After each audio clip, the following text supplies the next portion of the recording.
Hello and welcome to the What's Your Everest podcast. My name is Liam Hubbard. I'm an intern here at Everest Strong Coaching, and today I'm co-hosting with Dr. Carla Steingraber, the head of Everest Strong Coaching, and our guest today is Zach Willis. And we have a really exciting conversation coming up today. We're going to be looking at the psychology of coaching, the psychology of recruiting, and looking into what does relationship building and communication look like in the world of college athletics. Carla is a certified mental game coach and a licensed clinical and sports psychologist who has been working with athletes of all ages, skill levels, and sports for nearly 20 years now. Zach earned a master's degree in sport and exercise psychology and is with the Pacific Lutheran University Football team as the offensive coordinator, the recruiting coordinator, and the offensive line coach. So, Zach, thank you so much for joining us today. Yeah, thank you both for having me on. Excited to talk a little bit about psychology and sports and learn a little bit more from you both as well. Yeah, wonderful. I'm so glad you're here. It's amazing because you earned your master's in both sport and exercise psychology, which really speaks to your interest in the mental side of athletics. What first drew you to that field? Yeah, so attending PLU for undergrad, I played football there for 4 years, and a large part of the culture, the environment, the football program was built around a lot of sports psychology techniques. So Frosty Westering coached at PLU for over 30 years, was historically really well known for winning a lot of games, but to him, it was about more than football. It was about the process during a time when a lot of the focus was on the outcome. He was really focused on building strong young men that were relationship driven and servant leaders. And that's what really drew me into this field of sports psychology, that there was a different way to approach the game of football, specifically in a very macho and a sport really focused on you're moving other large humans or you're physically demanding a lot out of the people on the field, but being able to do it a different way. And the approach that he took of the big time is not a place, it's the state of your heart, and the journey is more important than the destination. It's about the road. All of these things that as a sports psychology professional, now I understand is all focused on the process and not the outcome. Because when you finish and win that championship or win something else, Scotty Scheffler said it well, there's always another opportunity, right? And he was way ahead of the game at the time of introducing sports psychology within coaching. I didn't play for him. I played for his son for a few years. And for me, that's what really sparked my interest in sports psychology. And then I was really fortunate at PLU to be in a kinesiology department that had two sports psychology professionals that did a great job of matching the world of research, but also applied and being really active in the field. So Dr. Hacker was one of my mentors at PLU. She's a world-renowned sports psychologist, worked with a lot of different programs, whether that's women's and men's Olympic athletes or NFL, MLB, golf, any sport you can really think of. She's worked with an athlete in that domain. And I had the opportunity to take multiple courses with her. And that furthered my interest in the field and what led me to Western Washington to pursue my master's in sports psychology. And then worked at JBLM for a few years as a mental performance coach for the Army and ended up becoming a CMPC during that time as well. So I am really passionate about the field. How I'm using sports psychology has changed drastically since becoming a coach, but still use it every single day in my approach with my student athletes. So, really, now you coaching at PLU, really development of character is one of the core values. How is that shaping specifically the way you approach your players, not just as athletes, but as people? Yeah, I think there's two really strong frameworks that are often used in our field. It's transactional versus transformational coaching. And especially in today's college athletics, Division III is really the last form of amateurism sport, where there's not a lot of student athletes getting paid to play. There are some at certain schools, but really the student athletes that are coming to PLU love the game of football and they love being a good student athlete. So to me, it's how can we strip away the identity of just being a football player and understand them holistically as a person, whether that's in their faith or their social or their health or their school, whatever realm that is for them, trying to understand them as a person and try to strip away their product or their performance is not their identity. Mm. And that's really my approach in coaching. Whether they have a great game or don't play a snap, they're still loved, valued, and cared for by our coaching staff. And that's where the transformational side comes in, where we're trying to gather and grab the hearts of these young guys and really try to transform them versus you play for me for 4 years and you're gone and then the relationship's over. And now I can't get anything out of you at this point. So that's really where my heart's at, is really helping guys get better at the game of football, but use those skills to become better men and become better fathers and all those things that are really important down the road of discipline, commitment, teamwork, uh, work ethic, all those things that are super important to just being a great human Yeah. on earth and getting the job done. That's Yeah, beautiful. really important. Hmm. That's such a powerful. It's simple, but in a way, it's kind of profound, honestly, in a way, like given the landscape of current college athletics where things can be very transactional, like you mentioned, it's 4 years and see ya, Yeah. that is yeah, that's a really, I love that way to approach coaching. And getting specific with your coaching journey, when you decided to coach, was there a specific moment or maybe a mentor or a challenge during your journey that sort of sparked your interest of, yeah, like I think coaching might be for me? Yeah, that's a tough question. I'm a son of a coach, so I grew up around athletics my entire life. My dad was my coach probably from 5 years old until early high school, and just being around athletics, like I just love sports, and then football is just where I found my passion. But I'd say what kind of combined the sports psychology and coaching was during my junior year. Football, we do one on one. So, like an offensive lineman going against a defensive lineman. And I really struggled. Hi, everyone. What's your Everest? We all have a mountain we're trying to climb. My book here, What's Your Everest? How to Win in Sports, Career, and Life While Enjoying the Ascent, is here to help you with your journey to the top while enjoying the climb. It's written for both teens and adults who are looking to grow, push themselves, and believe bigger. It's available on Amazon. And if you find this book is helpful to you, even with one step up the mountain, I'd truly be grateful for your review. Keep climbing. You've got this. And it took me to take a sports psychology class to realize my self talk was just really Oh, unproductive yeah. and not putting me in a great spot. And I finally stripped it back a little bit and realized I was saying, don't mess up repeatedly or don't get beat inside.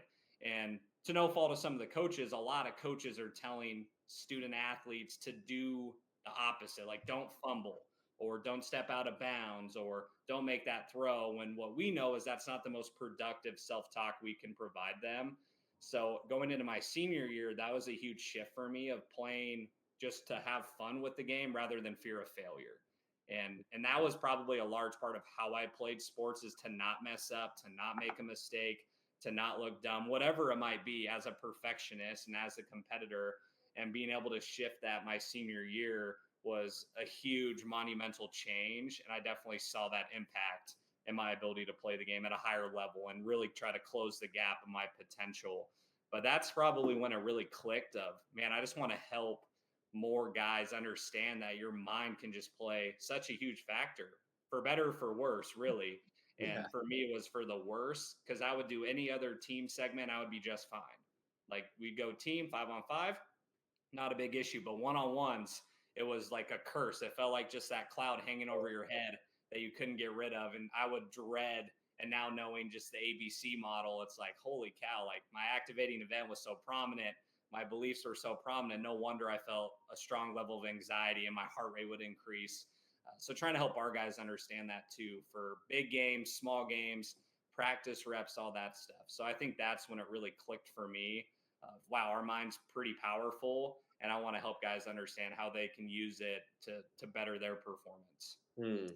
Well, it's fascinating, right? Because our thoughts are like a GPS. Where our thoughts go, there our behavior ends up going. And so if you're thinking don't mess up, chances are you Yeah, really might, because you've got to think more in the positive direction, like do this positive thing, go this way. for sure. Yeah. Absolutely. And I'm curious, kind of diving into that more in the present, now that you are leading young athletes in your coaching role. Walk us through that conversation where now you are seeing somebody who is in the same shoes that you are in. What does that interaction look like with you as a coach, with a player who's struggling with that self-talk of kind of an avoidance rather than an approach goal? What does that look like? Yeah, I think I try to be really cognizant of my language. So one of them for offensive line plays, like we always want to win the inside. So the common adage you hear is don't get beat inside, right? Just like a quick change of reference, like win the inside. So when I hear a guy say don't get beat inside, I'm like, nope, Mhm. we want to win the inside. Just Yeah. like trying to alter their language a little bit. I'd say the biggest ones is just a next play mindset of reminding them when you see them get frustrated. It's like, I guarantee you're never going to go 100% on a game day. You're not going to win 70 out of 70 reps. That just won't happen. But it's the ability to bounce back is where I really try to pull them in.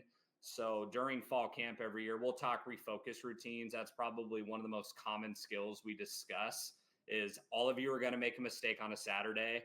If you're not, then we're doing a great job as coaches and you're doing a great job as players, but that's unrealistic.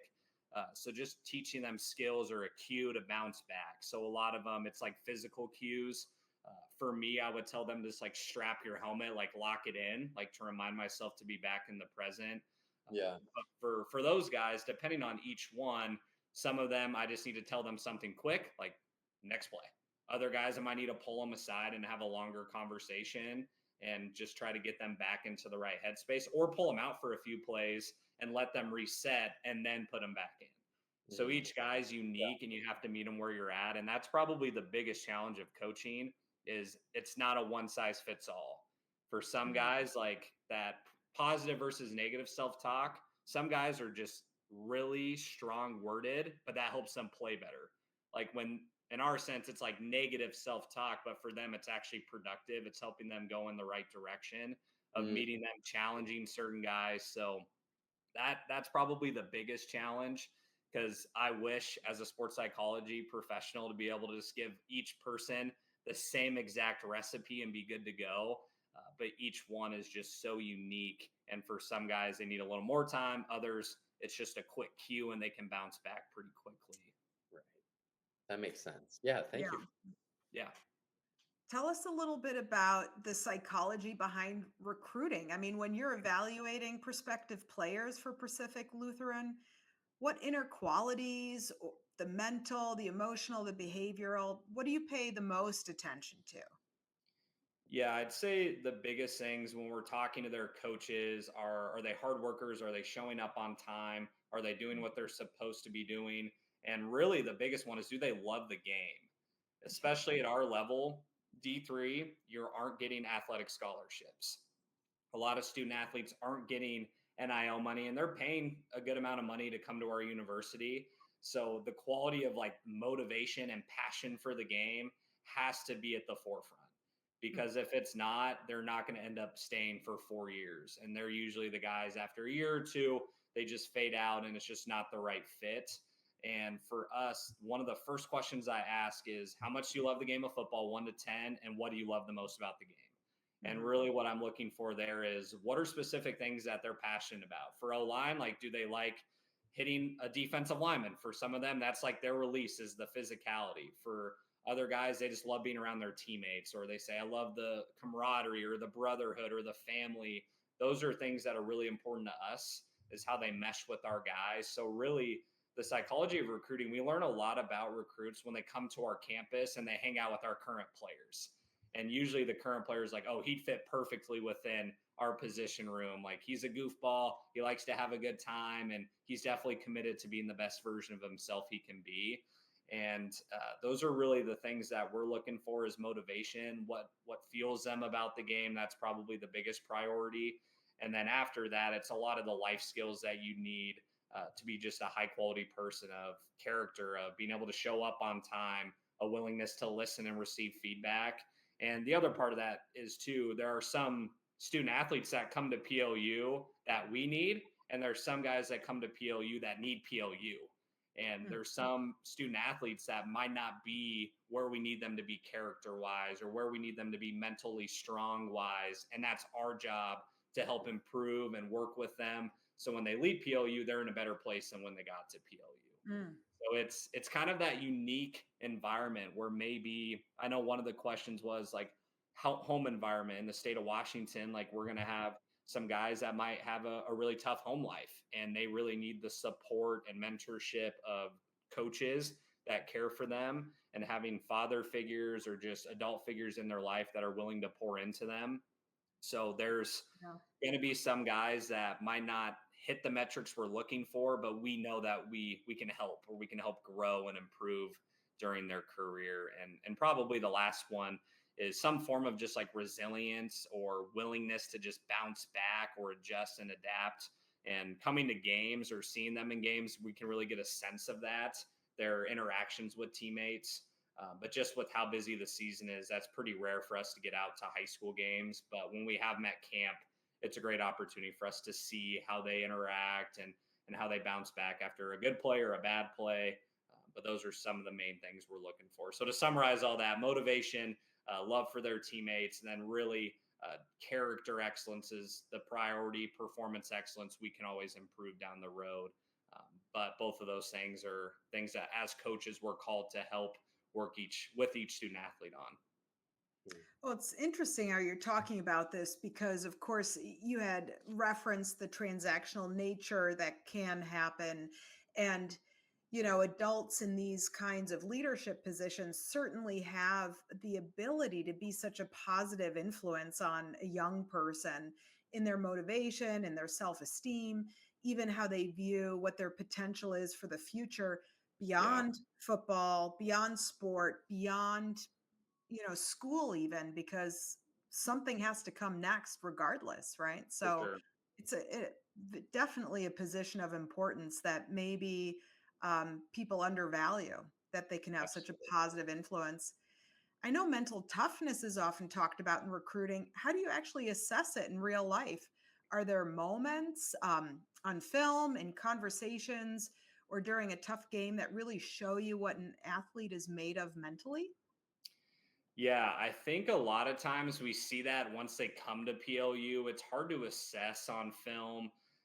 I think what we really look for in football is kind of the words we don't really talk about much in life, like grit, physicality, like a willingness, a desire, like strain is a word that we throw out a lot. Like just these words of like a willingness to go a little bit further and for a little bit longer. Like Dan Campbell has that quote all the time. Like that's what grit means, is like, I'm willing to do just a little bit more, go a little bit longer and a little bit harder than everyone else. Those are the things we're looking for, because those are really hard to teach and to coach and to really develop for guys.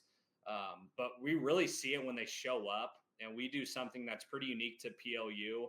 During fall camp, we take 2.5 days and we go to one of the beaches in Washington and we just compete, and it's not football related. So we actually take phones away from our guys. We don't talk install. We don't talk practice. We just compete on the beach. So we do a variety of different games. And there are times during those games we make bad calls to see how they react. And to just understand like how they bounce back. And some guys will talk about it the entire week. That call you made at first base, I was safe by a mile. And I'm like, I saw you as out. And they'll still bring it up to me years later, which is awesome. And I remember when I played too at PLU, those moments like that. One coach always made that wrong call. But looking at it now, they were trying to just assess our willingness to bounce back, right? In the game of football, maybe you're on defense. The offense just threw a pick. Well, you're now on the field. What a great opportunity to make a mental decision of, oh, they threw another pick. Are they ever going to figure it out? Or let's get them the ball back. Like just that quick decision, that snapshot. That's where we really see where guys' hearts are at. And we try to give them opportunities to do that during fall camp. So we'll do like a sudden change segment. We'll do like a conditioning segment where they have to be in line with everyone in their group. So they have to do it at the same pace, same tempo, same rhythm. And it's to remind them that we do it together. Like we're all in one, but you'll see the guys that want to point fingers, that want to cast blame versus the leaders of the crew that are going to say, no, that's my job. I'm going to make sure we're all on the same page. And they're going to challenge you to stay up with the group, or, hey, you need to slow down. You need to match the rest of us. So it's really during those moments that we get a better feel for where guys are at. And that's what I love. Like I love watching our guys interact, and some of the veterans of our team just take over and challenge guys, or maybe they fall away a little bit and we have to pull them back in. But during recruiting, it's really hard to get an idea besides just building relationships and calling them.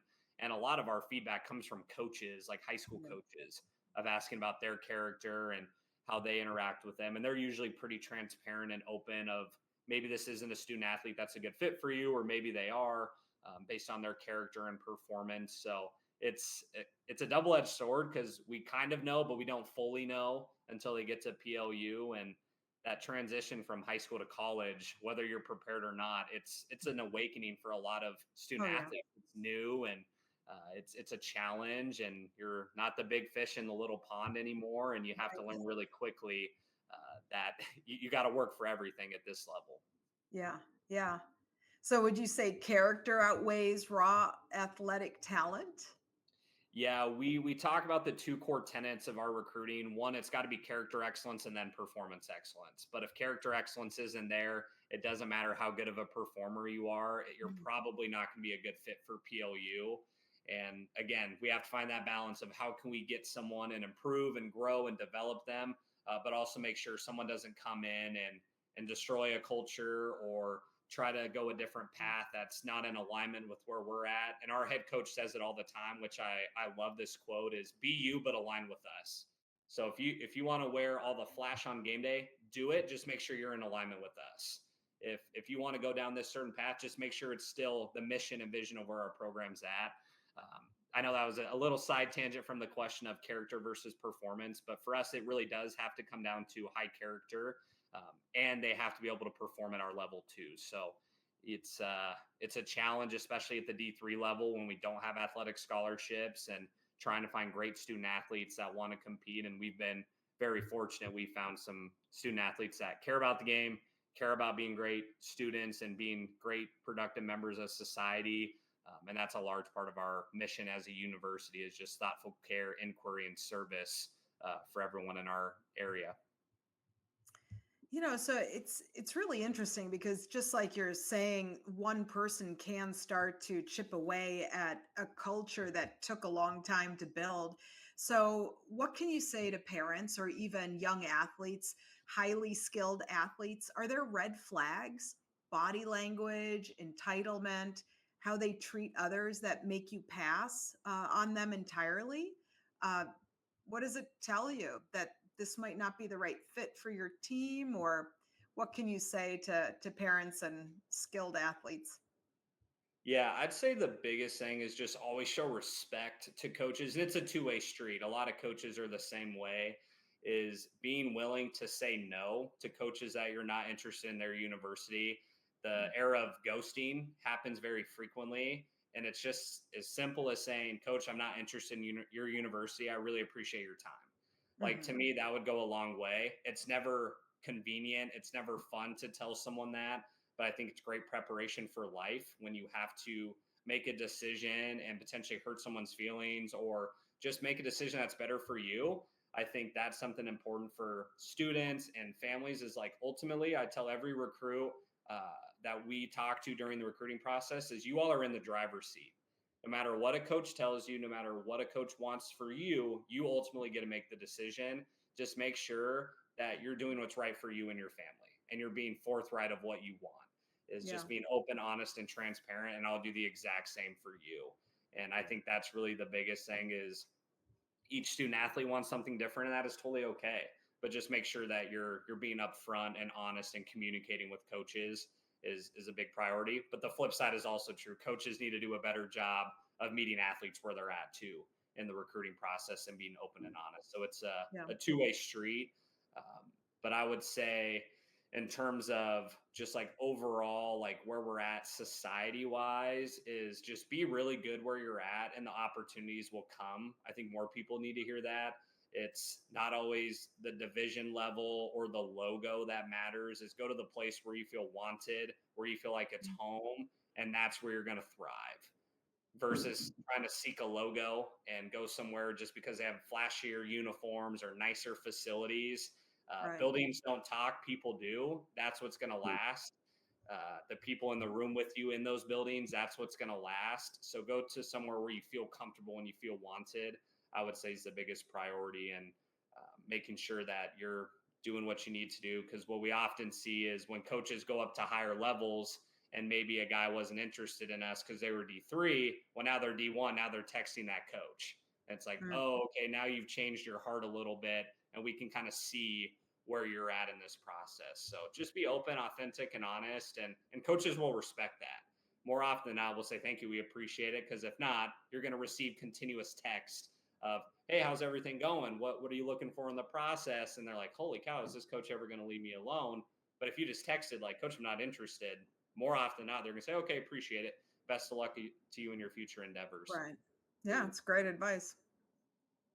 Yeah, I feel like that's so helpful for our listeners to hear from a coach actively in a college program, because, yeah, that communication is everything. And we've been talking about the various things you are looking for as a recruiting coordinator that aren't necessarily easy to measure. But I'm wondering for you, as on a personal level, sort of taking off your recruiter hat per se, what are you looking for within the scope of good character, sound abilities? What stands out to you on a more specific level, in terms of qualities that you really resonate with in a prospective athlete? I'd say the one that just continuously comes to mind is grit. We talk about that a lot in our program. So where we're at PLU, went to a lot of national championships, won quite a few as well, but we're known of not having a ton of different resources. Like we don't have the nicest facilities. We don't have a stadium on campus. So to me, what that really resonates with me is grit, is we don't need all these fancy things. We don't need all this extra stuff to be really good at where we're at. We just have to have the mindset of we're going to work for every single thing. And it's that belief of we hit a double versus you started on second base, but you didn't actually earn any of those bases as you got there. Like to me, our program and what I really want and guys that are interested in PLU is we're not here for flash. We're here for substance. We're here to really change your heart and develop you over your 4-year career. And you're going to have to work. Like that is the biggest thing, is you have to be willing to put in the work and do the best that you can during your 4 years to try to really fulfill your potential. Because the reality is, for most guys that are coming to PLU, they're not going to play professionally more than likely, but how can we just make you the best person and football player during your 4-year career? And that's going to require some grit. That's going to require a little bit of extra effort, a little bit of willingness to do things that are challenging or uncomfortable, whether that's football related or being a Division III student athlete. School is really hard. And we're asking you to go do service projects, and we're asking you to go to study halls, or we're asking you to go to office hours and all these things and have a social life, right? Like there's all these things as a college student athlete. So learning how to manage your time just requires discipline and hard work. But to me, the word that we always talk about is just being gritty, like just the willingness to do what other people won't do, knowing that it might not often lead to the outcome that we want, but we're still willing to do it. There's 1,000 definitions for grit, but for me, it's just like you're willing to do what other people won't, regardless of what happens, and then to step into that same arena and do the exact same thing again.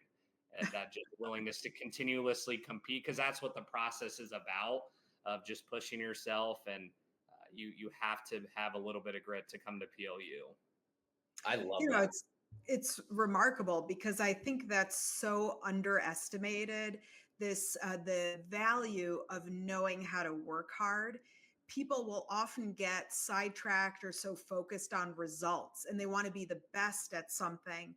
But some of these things are so temporary or so fleeting, kind of like you said, big fish, small pond versus small fish, big pond, or for whatever reason, injury or otherwise, you can't continue with something that you had put a lot of time into. But if you know how to work hard, that's transferable across the lifespan into so many different areas.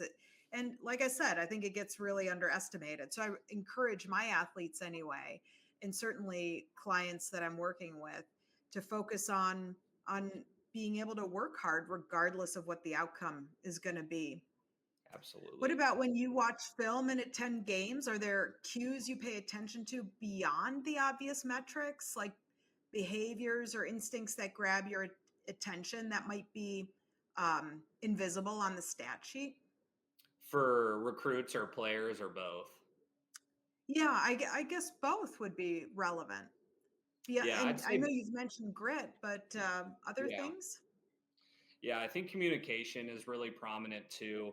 And part of that is your verbal communication and your nonverbal communication. I can tell before our guys get to the sideline or before a high school team gets to the sideline what they're saying without saying a word, just based Mm. on how their shoulders are, where their helmet's at. Maybe they made a bad throw and they're like taking their helmet off really hard. Like those are Yeah, things that I look for. And then how they bounce back the next drive, because I think it's easy for a recruiter to watch like, oh wow, this kid's a head case, like, or something along those lines, or oh he's out of it now. It's like, no, let's give them a chance to see their willingness mm, or their ability to actually perform after a mistake, and how they interact with their teammates on the sideline. Like for us, one of the biggest quotes I always heard is, for every finger you point at someone else, there's three pointed right back at you.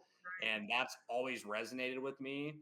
So just being able to tell our guys, unless you're doing your job 100% right 100% of the time, you have no right to tell someone else they're not doing their job right, which is a great reminder for everyone in the workforce too, where it's really right. easy to cast blame or to find a way of like, well, I'm doing everything I can, but if they just elevate it a little bit more, then my job would be easier. Well, that's not in my control. So the things that I'm really looking for is just proper body language or willingness to just bounce back, even if they do have that lapse, because it's going to happen. We're going to have moments where in the heat of the game, we're frustrated, we're angry, we're upset, but how can we get back into a state of being where now we're locked in and ready to go? And I was talking to Liam about it before too, like this idea of playing with emotion but not emotional. Like it's okay to Yeah, have emotion and to play right. with a little bit of anger or to play with a little bit of joy, but once it gets into that line, you're playing angry. To me, that's when it's out of your control. You're Yeah, letting outside circumstances affect you. You're letting the opponent that's talking smack all game get into your head, and now you got a 15-yard penalty because he said something, it made you mad, and now we're 2nd and 25, right? Like those are things that I'm really looking for and teach our guys too, because it puts you in a really hard position to bounce back. So it's tough in football for recruiting, because other sports, I think you can hear how student athletes interact. Like basketball, you're just a little bit closer, Mhm. or other sports where football, like it's tougher to really get a feel. You're just trying to watch like how they're willing to play the sport or how they're willing to compete. Um, and sometimes you're going to have to work and coach and develop those things. Maybe you thought they were strong mentally, or maybe they weren't strong mentally, and you don't necessarily know. So I know that's not the best answer. It's really hard to pinpoint That's it, great. Yeah. but the challenge is just figuring out how to meet each guy where they're at. Like we have some guys in my position room, like they play with a lot of passion, and I want them to do that. And then I have to find that line of like, okay, we're getting a little bit too far ahead. Let's just pull it back a little bit. But I don't Yeah. want them to not play with that energy and that passion, because they play well that way. But then once they Right. cross that tipping point, now it's my job to pull them back in. And it's also for me too, like there's times where I get fired up, and making sure that what I'm saying is trying to productively motivate them and not just me yelling and being angry just because I want to. Like that doesn't help.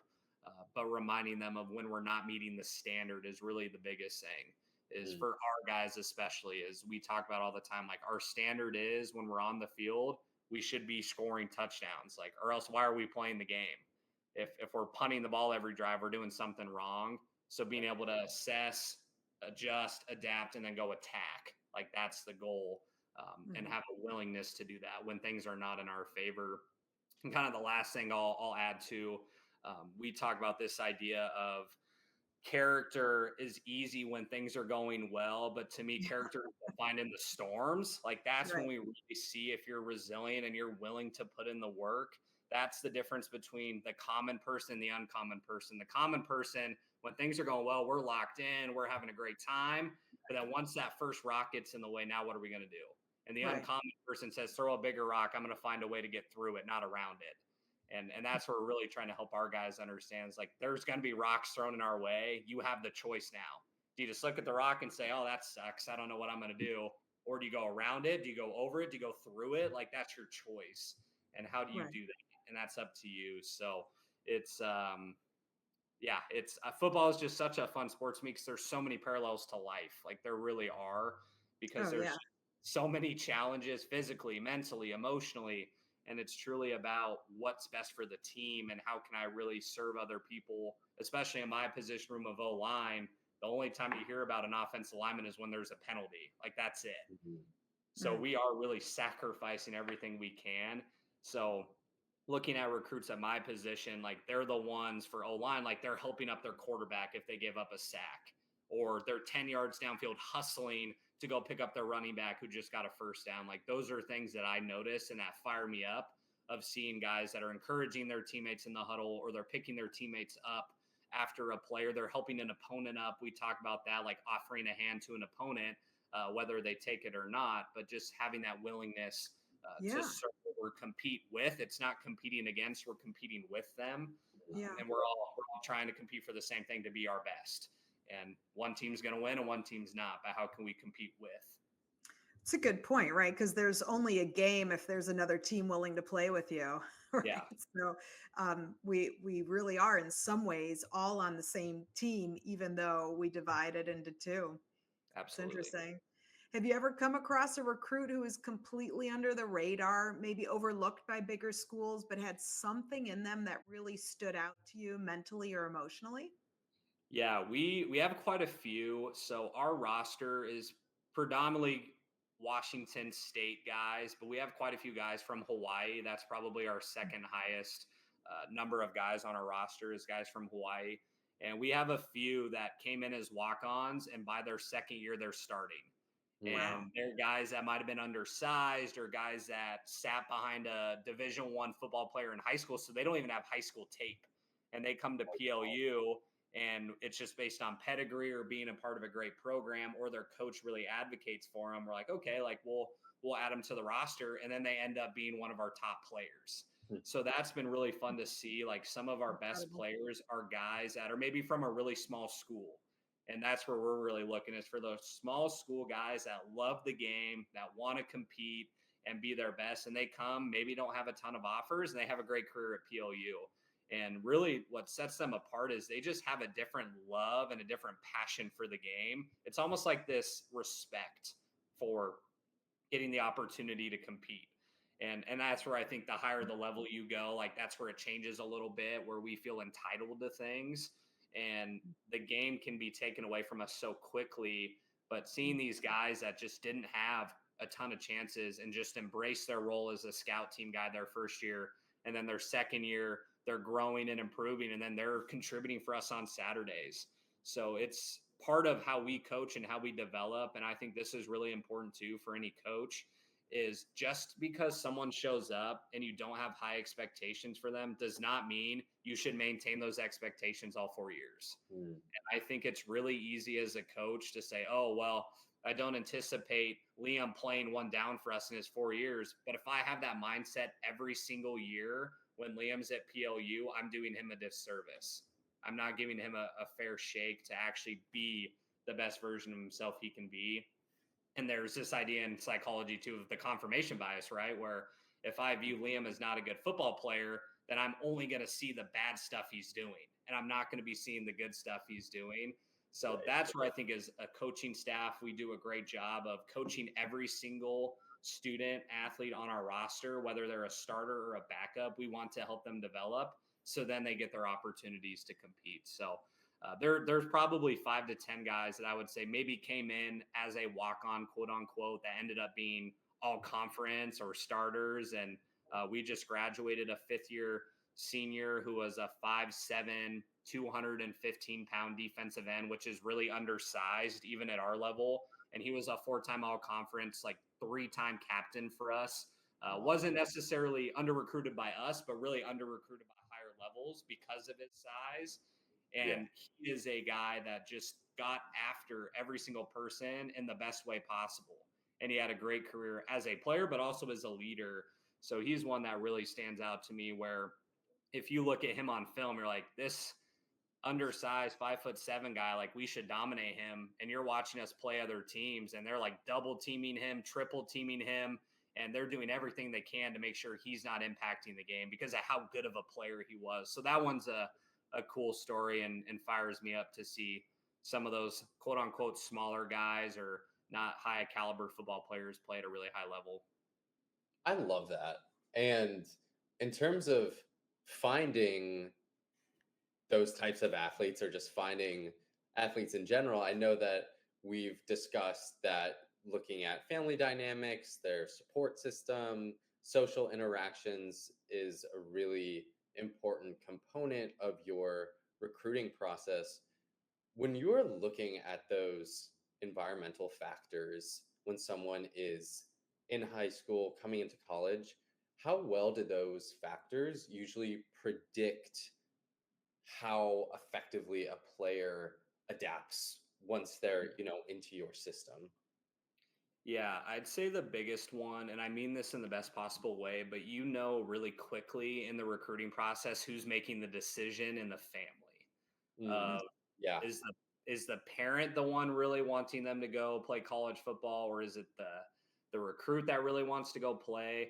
And usually when it's the parent is the one that is really fueling them or trying to drive them to go play, those are the ones that don't really last long more often than not. And it's, again, coming back to motivation. Is someone else is driving what motivates you.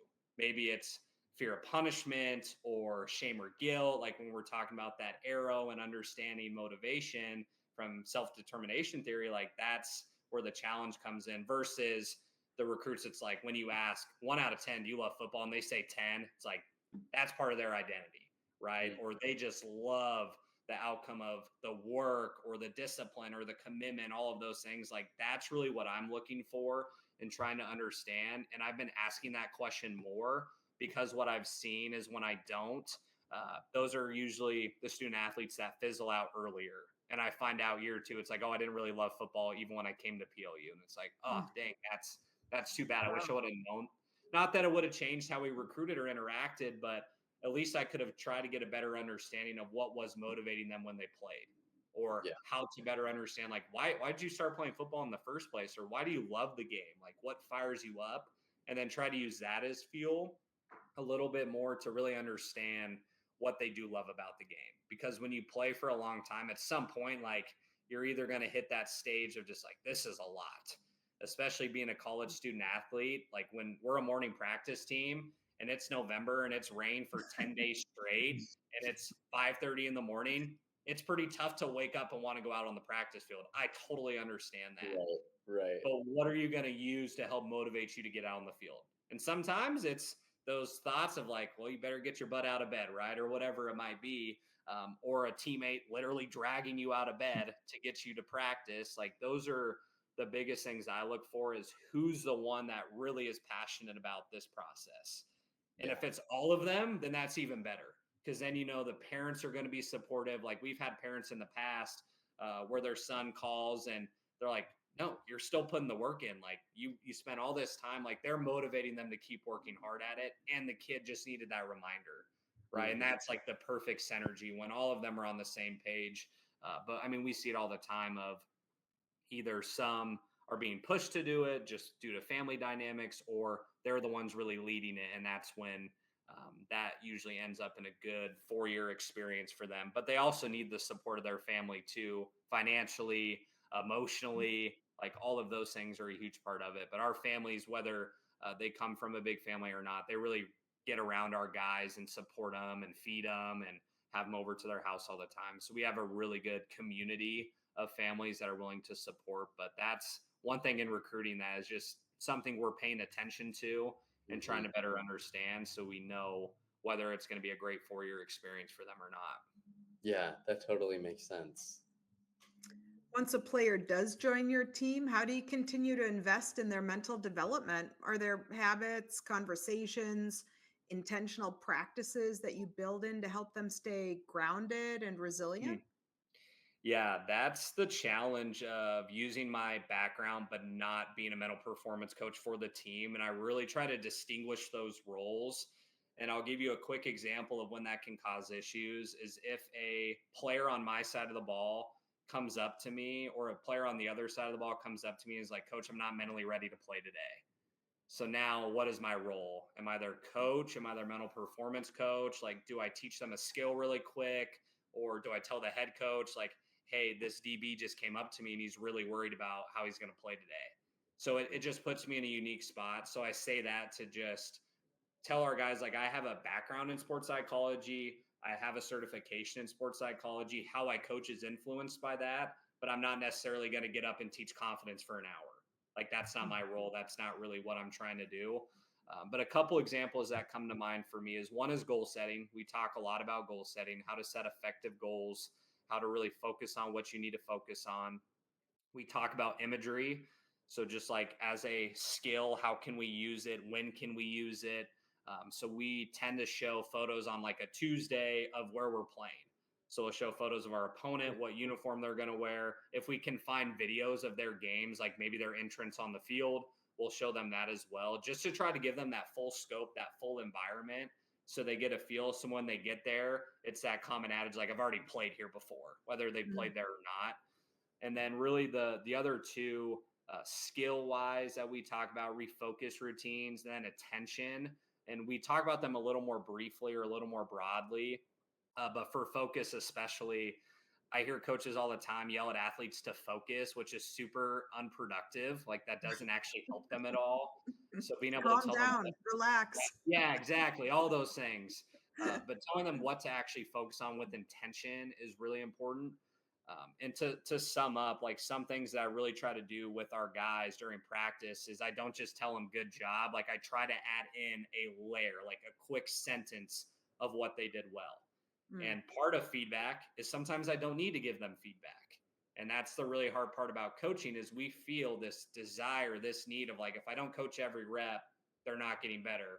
When we know in the field that's actually not accurate. When there are times when it's a 4-year starter, he doesn't need to hear me every 10 plays because now he's becoming reliant on my feedback.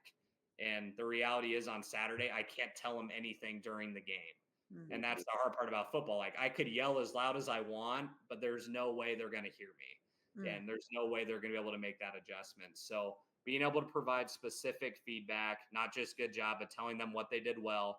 So some of my guys in my room, when I tell them good job, they know to respond at what? Knowing, like, well, what did I do right? Like, oh, okay, yeah, you caught me. I need to add a little more into that. And then the other one that I'm extremely passionate about, just based on the research I read, is not using conditioning as punishment. That's one thing that I really try to steer away from.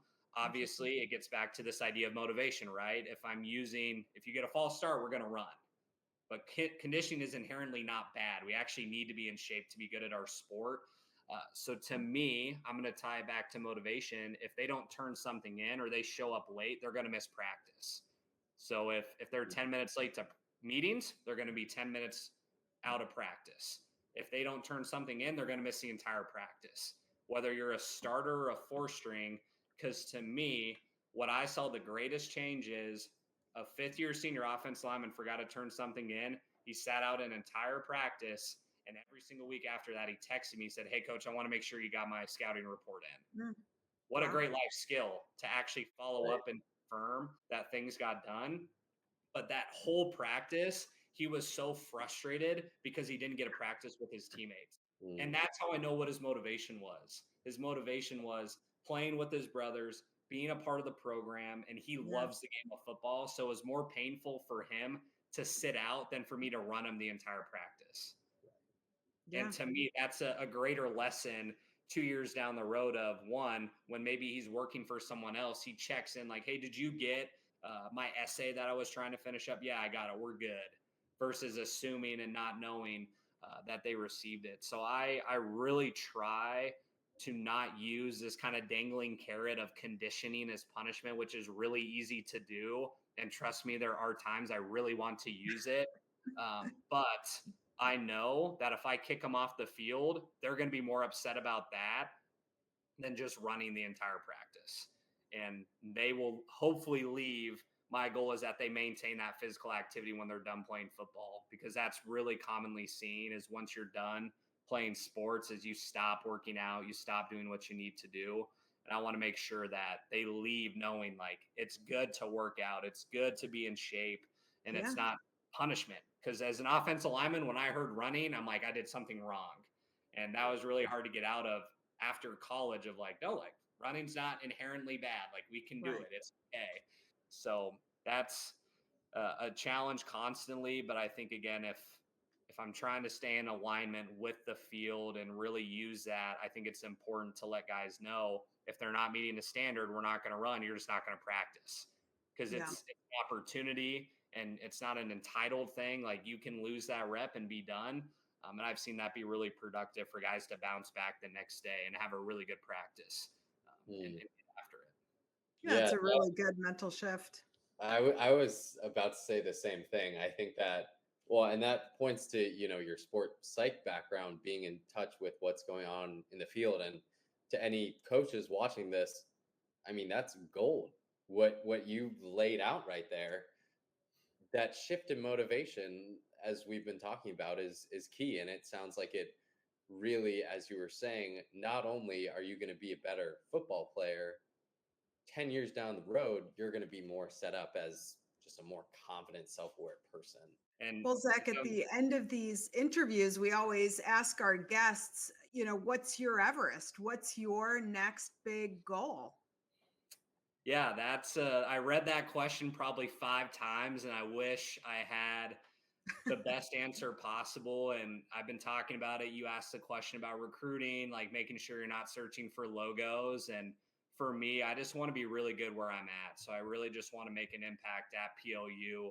And I'm really passionate about what I'm doing here, and ultimately start a family and lead and show a great example for our guys on the roster. So I don't have like a specific Everest of where I want to be and what I want to do. I know the paths are going to open, and just reminding myself to stay in the present, and whatever happens, happens. But obviously, I'm a big NFL guy. So if down the road that opportunity opened up, I would definitely pursue it.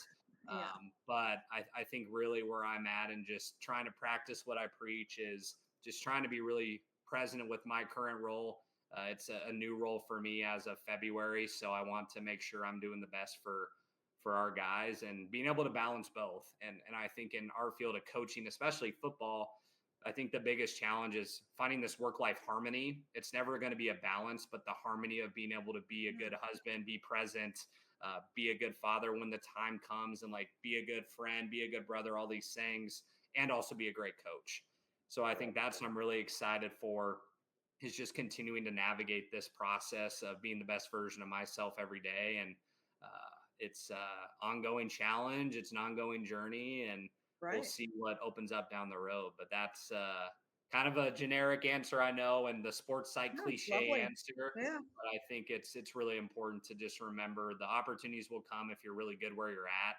And it's exciting to see what happens. But thank you both again for the opportunity to just get to know you all and share my heart. And hopefully some of this can be helpful for coaches or athletes down the road, and they can use some of those skills. Yeah, it's really wonderful. It's been great having you on. Yeah, Awesome. thank you Thank so you all. much for joining us, Zach. And to our listeners, that is Zach Willis. Shared some amazing thoughts, and we hope you enjoyed it.